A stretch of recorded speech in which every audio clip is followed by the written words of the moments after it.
ఒక యంగ్స్టర్గా దేశంలోనే ఒక చరిత్రను సృష్టించిన క్రికెటర్ అంబటి రాయుడు గారిని మాట్లాడాల్సిందిగా కోరుతున్నాం.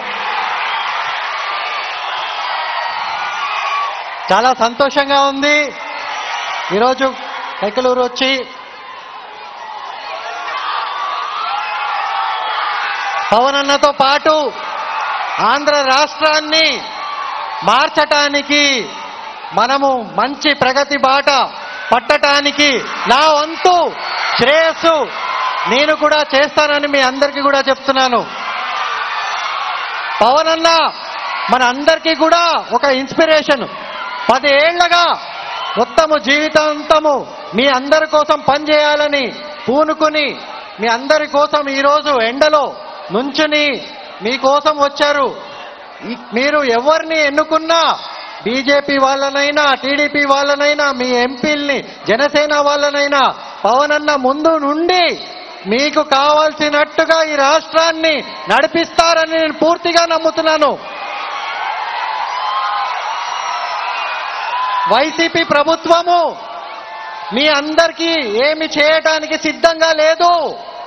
వారికి ఓన్లీ అధికార దాహం ఒక్కటే. వారికి ఓన్లీ కుర్చీ కావాలి. వాళ్ళకి జనాలకి ఏమి పని చేయరు. మీ పరిస్థితి హీనంగా తయారు చేసి దాన్ని ఏదో బాగుపరుచుతున్నామని ఒక షో పుటప్ తప్పితే అక్కడ ఇంకేమీ జరగట్లేదు. మీరెంత పేదరికంలో ఉంటే వారికి అంత బలము. కావున ఈ అలయన్స్ పవన్ అన్న నాయకత్వంలో, టీడీపీ నాయకత్వంలో, బీజేపీ నాయకత్వంలో మన రాష్ట్రము, మన యువత అందరూ కూడా ఎంతో ముందుకెళ్తారని, ఎంతో పై స్థాయికి వెళ్తారు.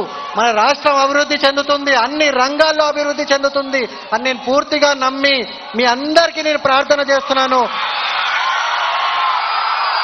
పవన్ అన్న పైన నమ్మకం పెట్టుకుని అందరూ కూడా మన ఇక్కడ ఉన్న ఎంపీ గారిని, ఎమ్మెల్యే గారిని, అందరు అభ్యర్థుల్ని దగ్గర ఉండి మీరు ఒక్కళ్ళు ఓటేయటం కాదు, మీరు ఇంకో 10 మందితో ఓటేపియాలి.